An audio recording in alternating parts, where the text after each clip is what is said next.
Hola, ¿cómo estás? Espero que te encuentres muy bien. Hoy vamos a conversar acerca de el circuito de la comunicación, es decir, cuál es el camino y el proceso que se lleva a cabo cuando nos comunicamos, sus elementos y sus partes más importantes. Primero, ¿qué es la comunicación?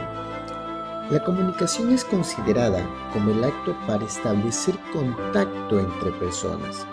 Ojo que decimos comunicación, no necesariamente el hecho de hablar, sino de expresar alguna idea, de transmitir una información.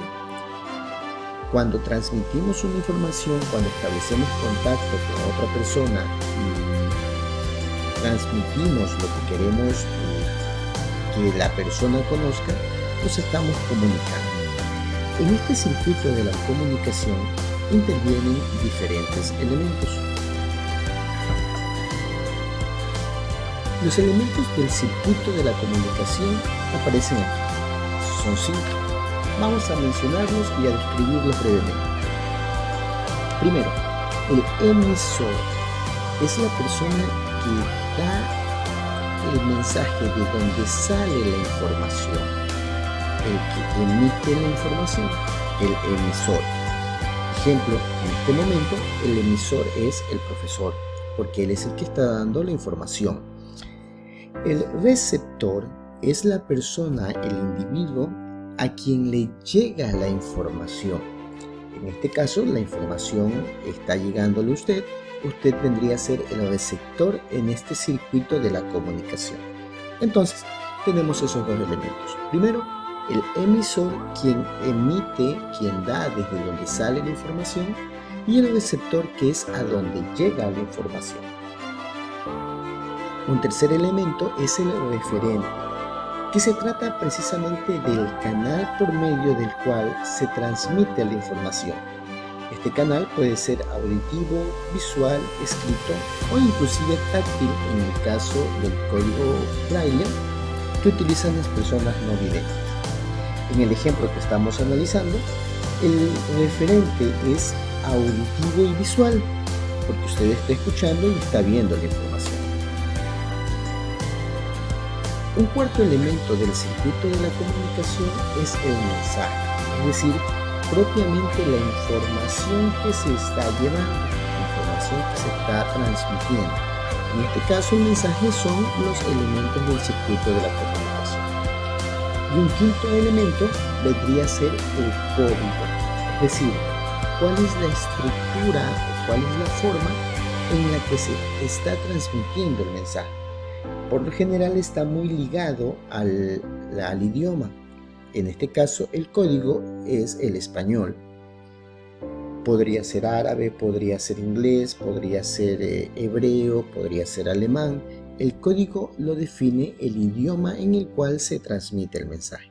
Entonces, emisor, de donde sale la información; receptor, a donde llega la información; referente, cuál es el canal que se está utilizando, escrito, oral, por imágenes; y el mensaje, el contenido de la información que se está transmitiendo. Y el código, como lo hemos mencionado, que está muy ligado al idioma en el cual está estructurado el mensaje. El mensaje puede tener diferentes intenciones. Una intención apelativa o persuasiva es aquella que busca que el receptor haga algo. Cuando mamá le dice, pásame la olla de la cocina, es un mensaje persuasivo, está buscando que usted haga algo. El mensaje puede tener una intención expresiva o emotiva. Eso es cuando se expresa algún sentimiento. Cuando usted le dice a mamá o a papá que le quiere, es un mensaje con una intención expresiva o emotiva. La intención podría ser también informativa o referencial. Es decir, cuando escuchas noticias, cuando enciendes la radio o ves el televisor, la noticia es netamente informativa. No quiere que hagas nada, no está expresando ningún sentimiento, simplemente te está transmitiendo una información. El video que estás observando es informativo. No está buscando que hagas algo, no está expresar una opinión o un sentimiento, te está transmitiendo una información. Existe una intención poética o estética. Eso es cuando leemos algún libro, alguna poesía. Es una información más sutil que nos invita de pronto al arte. Y por último, una función metalingüística, que es aquella que nos invita a reflexionar acerca del mensaje, tratar de entender cuál es el fondo, cuál es la intención propia del mensaje. Veamos un par de ejemplos. ¿Qué pasa si en un libro de Neruda lees "Me gusta cuando callas", el poema? Muy bien, definamos primero los elementos. En este caso, el emisor, habrá sido Neruda, quien escribió el libro. El receptor, obviamente eres tú quien lee el libro. El referente es el libro, el medio escrito por el cual te está llegando la información. El mensaje sería el poema, el código sería el español y la intención del mensaje vendría a ser poética o estética. En el segundo ejemplo, el profesor de matemática le pregunta a los estudiantes qué son los polígonos. El emisor, en ese caso, vendría a ser el profesor. Eres quien está formulando la pregunta. El receptor vendrían a ser los estudiantes. Ellos reciben la pregunta. El referente vendría a ser oral, porque el profesor está haciendo la pregunta de forma oral.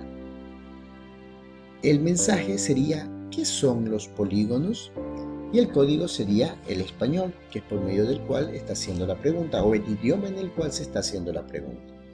Y la intención del mensaje sería metalingüística, porque busca que el estudiante reflexione acerca de esa pregunta.